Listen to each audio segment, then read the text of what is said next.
With this video, I'm going to go into some pretty deep bizarro land stuff dealing with the subject of Kundalini Yoga and the chakras. And it's going to be pretty damned offensive to, pretty much everyone that thinks they have a handle on it. Excuse me. So I'm not going to explain too deeply what it is because I suspect most people already know what it is, and if they don't know what it is, they can do a brief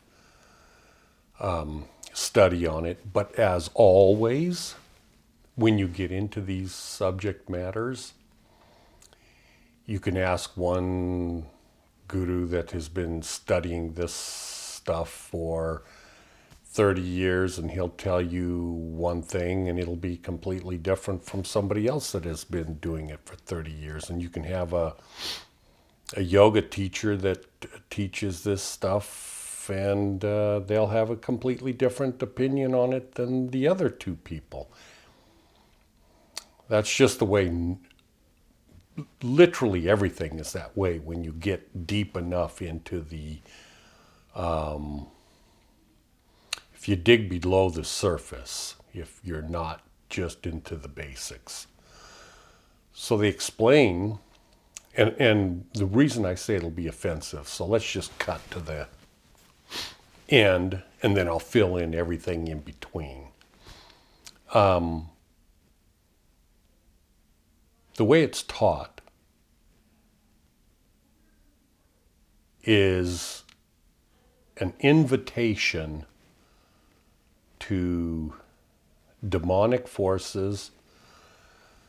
It's actually an invitation directly to Satan or Shiva, however you want to name this individual, to not only inhabit your body, but to kick your soul out of it. And you're inviting that into your physical body. So that's why it will upset most people, because they're not going to like hearing that, especially if they've spent a lot of time or efforts trying to understand this sort of thing. So they liken it to a coiled snake. How interesting, again, it's a snake like Satan, coiled at the base of your spine, and as it rises, and it doesn't rise on its own. That's the interesting thing.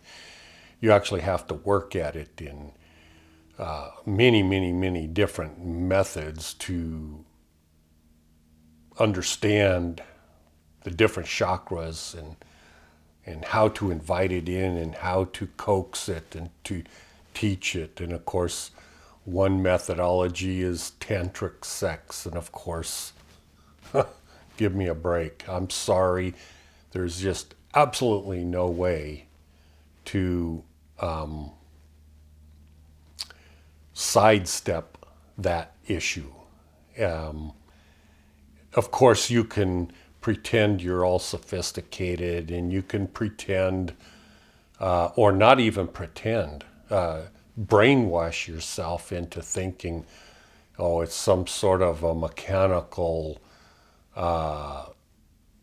methodology to attain enlightenment through literally having sex with each other without finishing, so to say. And of course, that's a great way. Some people say that's one of the fastest ways to reach enlightenment, through Kundalini Yoga. And of course, the reason it is it's like the coup de grace. You might as well, I mean, from that same type of perspective, if you want to extinguish your soul, that's a great way to do it, and it's very effective. But there are other effective ways that, if you get into real Satanism, that's why they have a baby and they, stab a knife through its heart, cut it, and kill it, of course. And that's like the coup de grace. That'll pretty instantly invite Satan into your heart and soul and to extinguish your own. So that's what that is. They're playing with fire, basically, is what they're doing. And they're brainwashing you to do that. I need to insert this one thing first, and this is incredibly important that you understand this. That not even Satan can trick you into going to hell. Now, if you've watched my videos, there's no such thing as hell. But there is outer darkness, Brahman. There's the nothingness of Brahman, outer darkness. When this kalpa of time is over, then everything dissolves, returns to Brahman, and except for those that are one with God, the creator of God. The creator God, not the creator of God, but the creator God. And so there's no way to trick you to go be bad or go to hell or anything. There's zero possibility of being tricked. You can't be tricked to be one with God, and you can't be tricked to be one with Satan. Everything is a incredibly well organized, systematic way of allowing you to be what you are. Now, can you be tricked? Of course you can. Can you be tricked and this kalpa of time is over and you messed your life up by following gurus that teach you how to be satanic, and you don't know it because you think you're brainwashed. You think you're doing the right thing. You're feeling the experiences of this Kundalini and other things like that. So can you be tricked? Yeah, you can. You can be tricked in 1 life, 2 lives, 10 lives, maybe 1,000 lives. And when this kalpa of time is over, you do go to outer darkness and you're not one with God. But that doesn't matter. You start all over again. There will never, ever be any possibility other than you being exactly what you are in every instance, regardless of the influences. So I wanted to get that out of the way because I'm not of the belief system that you're going to do something that you aren't in your essence, okay? But you can be tricked temporarily. So how does that work? Okay, well, and here's the weird part, because the modern teachings of Kundalini, they don't really teach you the truth. First off, they probably don't know the truth. But if you study from the ancients and stuff, they'll teach you that, the Kundalini will rise through your system and then activate your different chakras and this and that. And of course you feel it. And it's real, by the way. It's real. You can have visions and all kinds of supernatural things can manifest. And when it reaches the top chakra, it opens the door for Shiva, according to the ancient writings. And that's where non-duality comes into play, because the realization is non-dual. Because your essence, your soul, your spirit, you can call it any number of things. They're not super accurate when I say spirit and soul and that kind of stuff, but you get the idea. I call it your essence because that's the only name I can think of that would describe the core original definition of what you are at your core. And you just You just embellish that core with the choices you make until you are one with God, or you're one with Satan, whatever.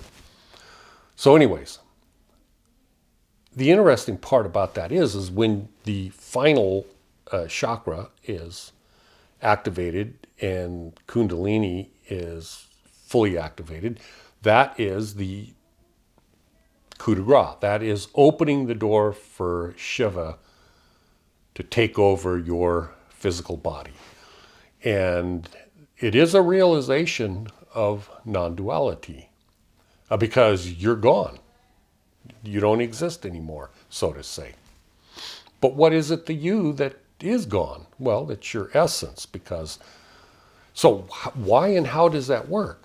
Well, it's because the essence, the person, has not sufficiently strengthened themselves. They haven't exercised their powers of authority to make decisions well enough in their lifetime. And so they are constantly being led here or led there. They're not listening to that ever so slight, it's in your heart, it's in your mind. It's your essence is what it is. And your essence is the Holy Ghost. And that is directly linked to and connected to God, or in Jesus too. And that's why there's never, not never, that's why you have a link to a conscious that can discern the difference between good and bad, evil, righteousness, etc., the dualities that come into play. Without that, it's gone. Now, if you're weak and your essence is not developed well enough to defend itself against the onslaught of Satan, Shiva, then you're dismissed, essentially. Now, why would Satan want to do that? Why would Shiva want to do that? Well, if you're familiar with the Bible, for instance, the Holy Bible, I don't even like to call it a Holy Bible because it really isn't holy. It's just a book with a bunch of words in it. Then there's some good stuff in there too, by the way. But in that Bible, there's stories about Jesus casting the spirits out of people, and they entered into the bodies of pigs. And so clearly that's a good example that evil spirits can inhabit physical human bodies. And whether you know it or not, well over 50% of the population of this planet are demons anyways. And so the evil spirits can inhabit a physical body. And another way to think about it from the Bible is, okay, well, what did Jesus say? Well, Jesus said the body is a temple for your spirit. Well, it goes even deeper than that it's a temple for your essence to manifest its strengths and weaknesses, and they manifest in the choices you make. I'm rambling here, but one of the ways that your essence strengthens itself, one way, just one way, is through fasting. You know, they say fasting and prayer and stuff like that. Well, your physical body wants to eat, especially when it's hungry. And the essence, which is you, says, not only no, but hell no, you're not going to eat. And of course, you need to drink water because you're not an idiot and you realize you will destroy your kidneys if you don't have water within, every day. So you drink water, but don't eat.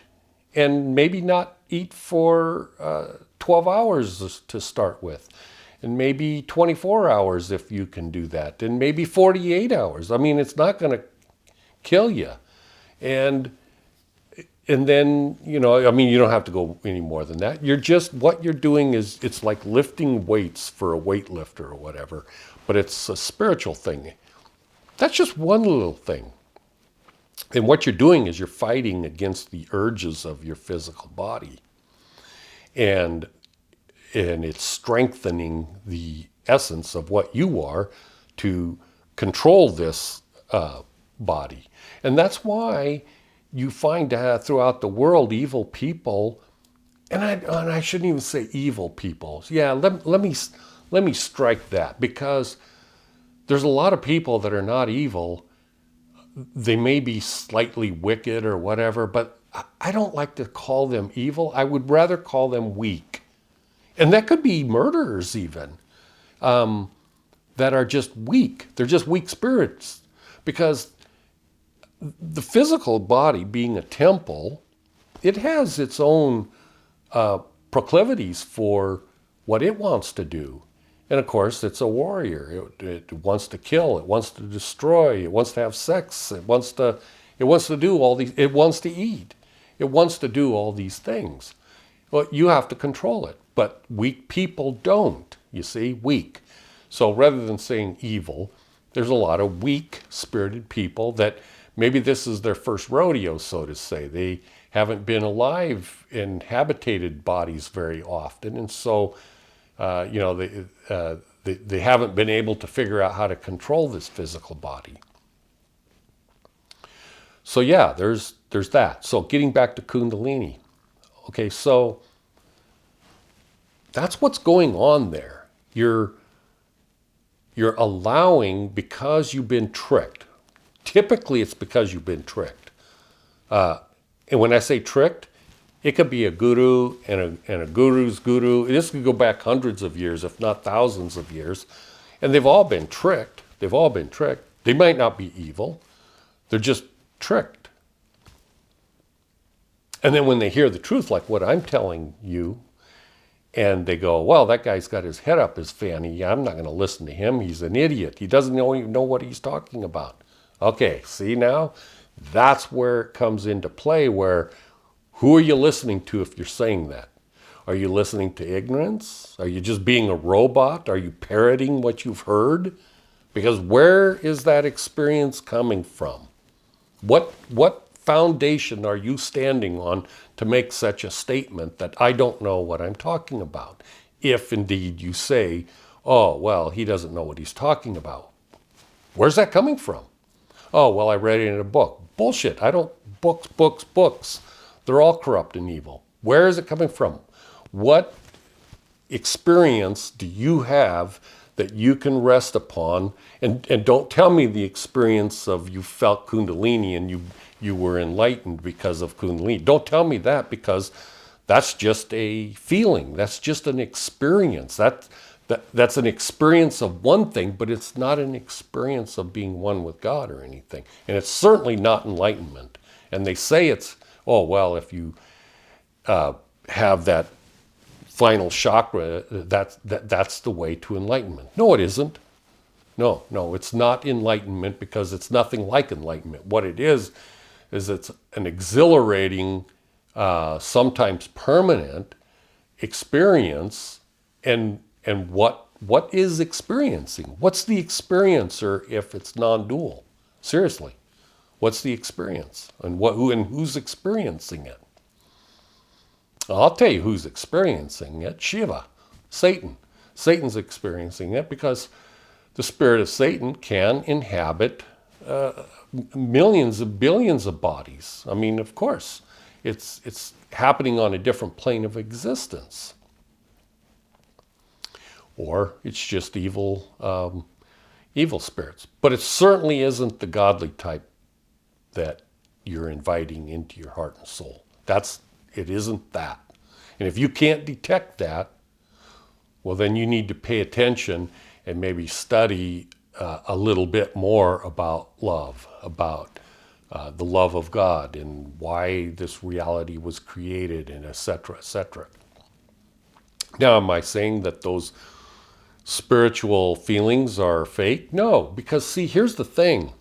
Everything is dual. So consequently, can you have that same type Kundalini experience? And then would it then thus be some sort of an exhilarating, the same exact thing if it was from the good source? Yeah, could be identical to that. But instead of inviting Shiva into your heart and soul to take over your physical body and feel everything that you would normally feel, he stole your temple is essentially what took place.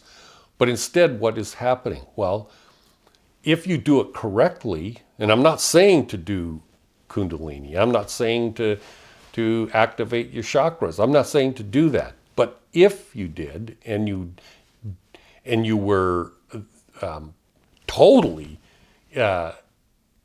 dedicated to the love of God, and you had absolutely no issues against the teachings that Jesus taught, and all of it, and if that is all true, and you have nothing but love in your heart and soul, and you have the proper degree of respect for the teachings of Jesus, then if you were on that path of Kundalini, then what is the difference? Well, the difference is instead of Satan entering into your body from a spiritual standpoint and kicking you out, essentially what you're doing is tapping into your spiritual essence from a different perspective. So from a different spiritual perspective. And so, and here's why I can say that. So all too often we think of our selves as being infants or embryonic, or we're just animals, or we're on the path, we're not like Buddha or Jesus or whatever. No. Get rid of that idea and thought. No, you're at the top of the food chain. If you're a human being and you're not a demon, even if you're semi-retarded, you're at the top of the spiritual food chain. You, in essence, are a God. This is why Jesus said, isn't it written that we're all gods? I mean, he didn't say we're all gods, but he did say, isn't it written that we're all gods? Well, he wouldn't say that if there weren't some factual essence behind that. So yeah, from a perspective that you can't see with your physical eyes because you're a human being and you haven't had those visions of reality, from a spiritual point of view that you can't see, you are in essence like a god. You are a god. The fact that you interact with this physical reality through this temple, which is a physical body, and I can pick things up and I can move things and I can think and I can choose to be good or bad or whatever. You're a god. Extremely limited in what that God can particularly do while it's in the physical format in a physical body. You're very, very, very limited as to what you can do. But yeah, you're already a God. But you don't realize it, you see. And so when you do something like this Kundalini type stuff, it isn't the coiled snake, it's the coiled essence of what you are from a spiritual standpoint, getting in touch with you. And it's like, if my name's John, I could say, hi, John, shake the hand with myself of a spiritual source that is essentially a God and everything. And that's why when that sort of thing takes place, people do get this egoic thinking that they are something super special, like I've had visions and all kinds of things that have taken place that are far greater than I've ever heard anyone experience before. But what does that mean? That doesn't mean I'm better than anyone else. I'm just the same as everyone. In fact, I think most people are better than me. They just haven't had the experiences of me. But I can see past this physical realm, and sometimes I see people and I'm envious of them, so to say. Not envious, but I think you know what I mean. It's like, wow, What a good person. What an incredibly good person. And they don't know diddly squat about the spiritual realm and the things that, we discuss on this level and stuff. They don't know anything about that. Maybe they haven't been born as a human very many times. I don't know. But I can definitely see these people are incredibly good people. Anyway, so I wanted to bring that up and try to clarify that, because there's so much stuff in Hinduism, Buddhism, all that kind of stuff. It's no different than Christianity. It's all been corrupted over the tens of thousands of years and everything, because that's just the process of this world. The god of this world is Satan, is Shiva. So Jesus, where's he a god of? Where's his kingdom? Well, Jesus said, well, my kingdom is here, but it's in the hearts and souls of people. Well, that kind of sounds bizarre. Well, if it's in the hearts and souls, what the hell does that mean? Well, I mean, now you're getting off into this Kundalini type stuff. Well, heart and soul, blah, blah, blah. We're talking about things that are esoteric to spirituality that most people aren't even aware of. But, yeah, I think I've said enough. I appreciate you listening to this, and probably won't make a video for another week or so. I'm working on my granddaughter's queen-size bed, and I'm putting together the final touches this week, and I'll show pictures of it probably on my next video. It's really a cool bed, and I'm building it the way she wants.